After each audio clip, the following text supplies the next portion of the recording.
अस्सलाम वालेकुम tenth class chemistry का आज का आपका टॉपिक है the physical properties of alkenes. अभी हमने लास्ट लेक्चर में प्रिपरेशन मेथड्स देखे थे एल्कीन्स के, तो आज हम पेज 89 से स्टार्ट कर रहे हैं। मैं साथ साथ आपकी बुक पे से रीड करूंगी फिजिकल प्रॉपर्टीज को, आप भी बुक्स सामने रखो और देखो।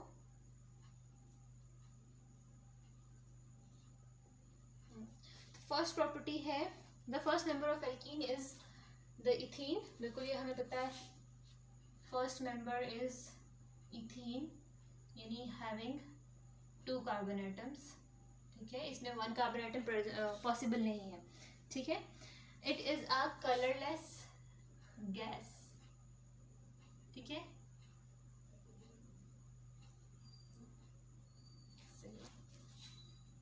With pleasant order.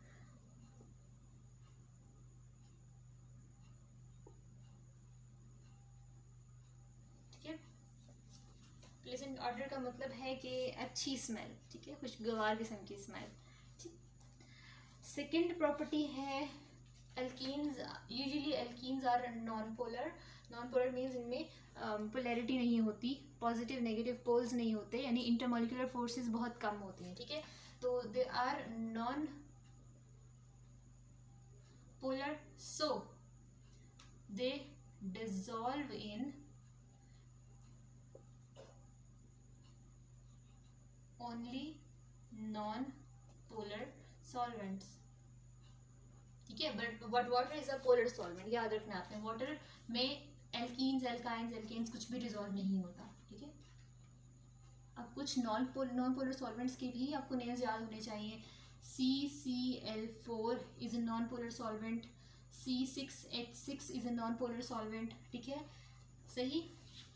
Third point अगर हम देखें, the first member of the series ethene is slightly less denser then air.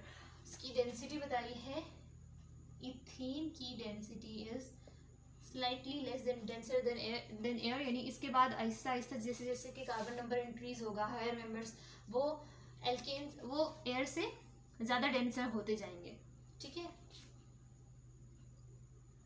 Approximately equal to density of air. ठीक है, क्योंकि हम डेंसर लेस ही करें इसको। ठीक, फोर्थ पॉइंट है alkenes are also combustible, they are flammable, जैसे कि एल्केन्स होते हैं, लेकिन इनकी जो कम्बस्शन है it is lesser than the alkanes.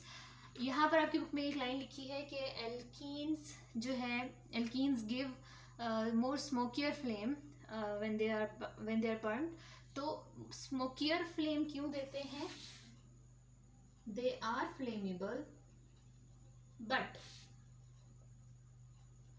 Give smokier flame.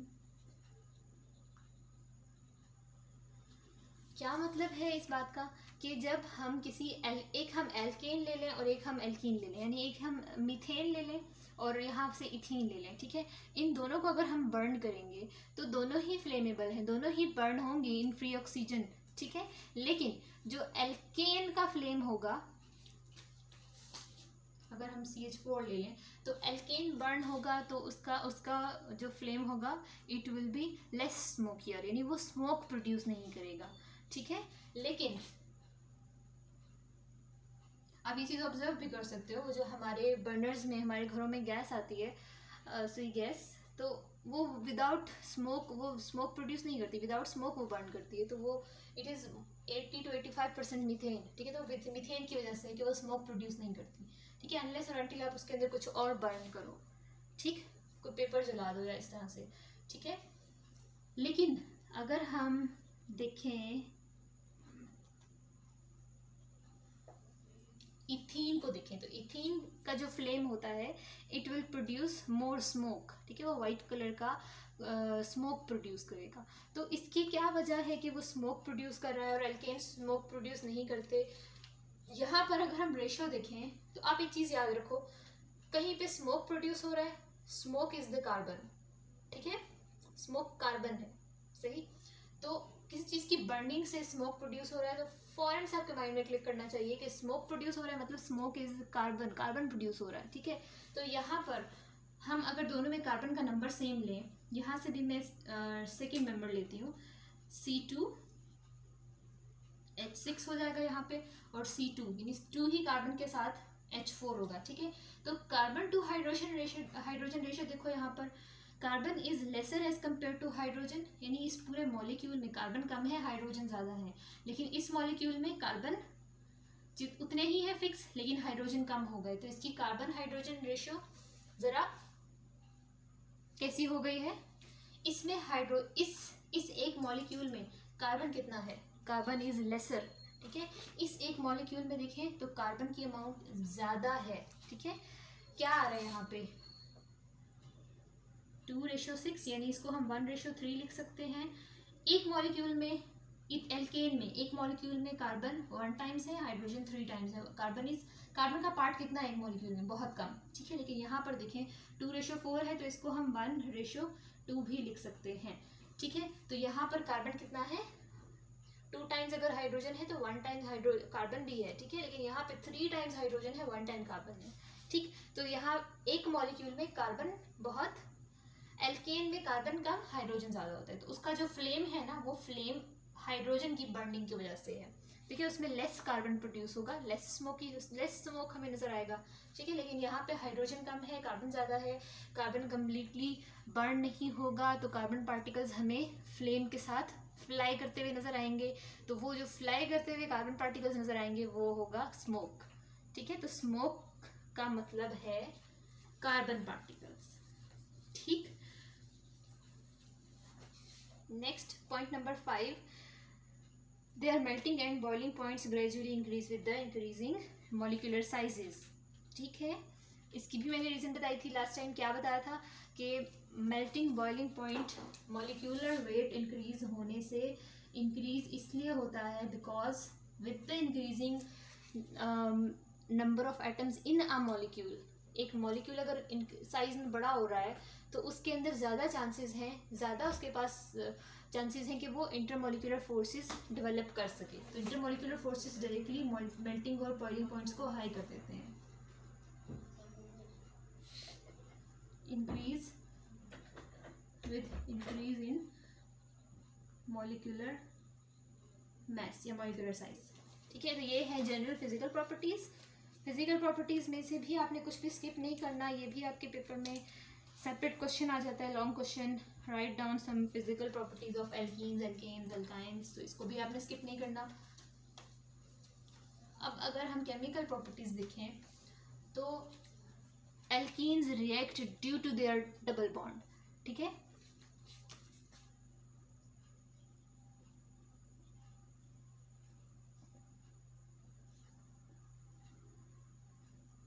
ठीक है, अभी आपने याद रखना है रिएक्शन क्यों होगा, due to the double bond, ठीक है। एल्कीन्स में रिएक्टिव पार्ट कौन सा है, हमने उसको पॉइंट आउट कर दिया, कौन सा वाला है, द डबल बॉन्ड, ठीक है। जहाँ भी डबल बॉन्ड होगा वो रिएक्ट करेगा किसी भी रिएक्टेंट के साथ, because that bond is unstable, that bond tends to gain the stability, उसको स्टेबल होना है, तो स्टेबल कौन से वाले थे, एल्केन्स। तो ये जो डबल बॉन्ड टूटेगा तो क्या ये एल्केन नहीं बन जाएगा, बिल्कुल, ठीक है। ये सैचुरेटेड कंपाउंड बन जाएगा, and saturated hydrocarbons are saturated compounds are much more stable, ठीक है। तो ये double bond it will tend to move towards the stability, towards the saturation, ठीक है। तो फर्स्ट जो रिएक्शन है, इस तरह के जो आपकी यहाँ पे बुक पे पेज 89 में केमिकल रिएक्शन हेडिंग के अंदर फर्स्ट लाइन में ही मेंशन है कि alkenes are more reactive because of the presence of a double bond, and double bond is much more available to the attack, ठीक है। जो डबल बॉन्ड है उसको इजीली कोई भी एटम आके अप्रोच कर सकता है, उसको इजीली अटैक किया जा सकता है, ठीक है, वो एक्सपोज्ड होता है, सही। इसके बाद इसी पैराग्राफ में लास्ट 4 लाइंस में एक डेफिनेशन मेंशन है, द एडिशन रिएक्शन।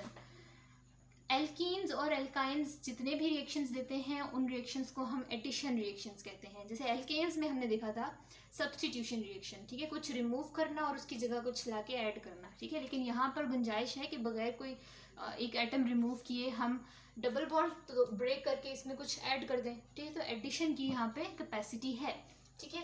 तो एल्कीन्स गिव एडिशन रिएक्शन। अब एडिशन रिएक्शन क्या होता है? It is a type of reaction in which a double bond और a triple bond is break, ठीक है। फिर क्या होगा? इसका ये मतलब नहीं है कि इन दोनों को ब्रेक किया जाएगा, ठीक है, ऐसा मतलब नहीं है इसका।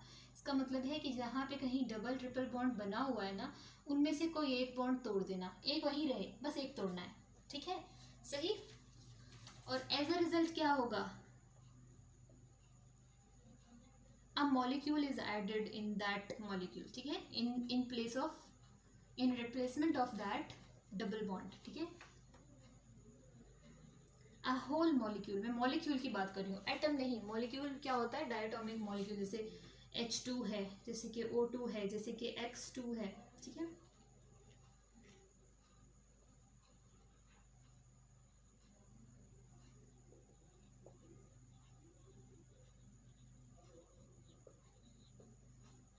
सही, उस डबल बॉन्ड की जगह पे कोई मॉलिक्यूल आके ऐड हो जाएगा, ठीक है। एग्जांपल के साथ देखते हैं। जो फर्स्ट आपकी बुक में रिएक्शन मेंशन है वो है हाइड्रोजनेशन ऑफ एल्कीन्स। और ये कैसे होती है? बिल्कुल ये चीज़ हमने एल्केन्स की प्रिपरेशन में भी पढ़ी थी कि hydrogenation is actually the addition of molecular hydrogen, ठीक है।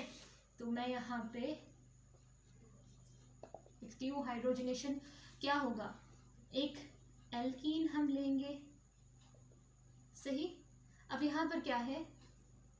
हमें पता है कि ये डबल बॉन्ड ब्रेक होगा, ठीक, और हम दे रहे हैं H2 मॉलिक्यूल, सही। और ये रिएक्शन कब होता है? जब इसे कोई कैटलिस्ट प्रोवाइड किया जाता है। तो हमने कौन से कैटलिस्ट देखे थे? निकल कैटलिस्ट। अगर हम 250 to 300 degree centigrade temperature provide कर रहे हैं तो हम निकल कैटलिस्ट यूज़ कर सकते हैं। अदरवाइज अगर हम प्लैटिनम या पैलेडियम कैटलिस्ट यूज़ कर रहे हैं तो हमें ये देने की ज़रूरत नहीं है, सही। तो इन दोनों में से कोई भी कंडीशन हो सकती है, तब जाके हाइड्रोजन एल्कीन से रिएक्ट करेगा। और कैसे रिएक्ट करेगा? ये बॉन्ड ब्रेक होगा, सही। अगर मैं इसको भी खोल के लिखूं H2 मॉलिक्यूल को, तो इस कार्बन का, इस वाले कार्बन का एक बॉन्ड ब्रेक हुआ है, इसको एक बॉन्ड वापस बनाना है, तो ये इस हाइड्रोजन के साथ बॉन्ड बनाएगा, सेटिस्फाइड। इस कार्बन का भी एक बॉन्ड ब्रेक हुआ है, इसको वापस बनाना है, तो ये इस हाइड्रोजन के साथ बनाएगा, सही। क्या बन जाएगा? CH2 वैसा ही, सिंगल बॉन्ड वैसा ही, CH2 वैसा ही, एक H और ऐड हो गया, एक H और ऐड हो गया, सही, ठीक है। ये रिएक्शन तो हम पहले पढ़ चुके थे, लेकिन इस रिएक्शन की हमने अभी एक सिग्निफिकेंस देखनी है, एक एप्लीकेशन देखनी है। Hydrogenation of alkenes is used at industrial scale to convert the oil into ghee, ठीक है, into vegetable ghee, into sorry vegetable oil को वनस्पति घी में कन्वर्ट करने के लिए इंडस्ट्री में उस ऑयल को हाइड्रोजन के साथ रिएक्ट करवाया जाता है इन प्रेजेंस ऑफ निकल कैटलिस्ट, ठीक है, सही। तो जो ये शॉर्ट क्वेश्चन बहुत ज़्यादा आता है, what is the significance of hydrogenation of alkenes, या फिर how vegetable oil is converted into ghee, ठीक है। बहुत ज़्यादा ये क्वेश्चन आता है, शॉर्ट क्वेश्चन। तो ऑयल में आपने याद रखना है सिंगल बॉन्ड्स होते हैं, सॉरी डबल बॉन्ड्स होते हैं, अनसेचुरेटेड हाइड्रोकार्बन्स होते हैं, ठीक है। अगर हम उसमें हाइड्रोजन गैस ऐड करें, साथ में निकल कैटलिस्ट प्रोवाइड करें और जो भी कंडीशन चाहिए वो प्रोवाइड करें, तो क्या होगा? इसके डबल बॉन्ड ब्रेक हो जाएंगे, हाइड्रोजन ऐड हो जाएगी, and that vegetable oil which is liquid it at room temperature, वो किस में कन्वर्ट हो जाएगा? इनटू वनस्पति घी, ठीक है। And ghee is the saturated hydrocarbon, सही, एक सैचुरेटेड कंपाउंड है, ठीक।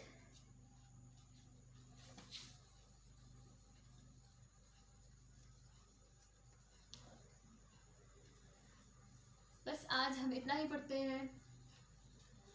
फिजिकल प्रॉपर्टीज आपने सबके सब याद करनी है। 4-5 पॉइंट्स गिवन है आपकी इन फिजिकल प्रॉपर्टीज में, और 4 मार्क्स का 5 मार्क्स का क्वेश्चन आ जाता है, तो फिर आप एक भी स्किप नहीं कर सकते। ठीक है, हेडिंग्स बनती हैं, बहुत अच्छी बात है, नहीं तो पॉइंट्स भी बहुत अच्छी बात है। लेकिन आपने एक चीज़ देखनी है कि जब आप 1 to 3 पॉइंट्स लिखोगे ना, तो जैसे मैंने बुक पे ये अंडरलाइन किया हुआ है, तो जैसे एल्कीन्स आर नॉन पोलर, तो आप वर्ड नॉन पोलर अंडरलाइन कर सकते हो, या फिर अगर टाइम है तो वर्ड नॉन पोलर को मार्कर से हाईलाइट कर सकते हो। ठीक है, मार्कर से लिख सकते हो। सही, तो हाईलाइटेड फॉर्म में जो वर्ड्स होंगे वो फ़ौरन से पता चल जाएगा कि ये स्टूडेंट इतना कॉन्फिडेंट है, इसे पता है कि मैं ये पॉइंट लिख रहा हूँ तो इसकी ये हेडिंग बनती है। सही।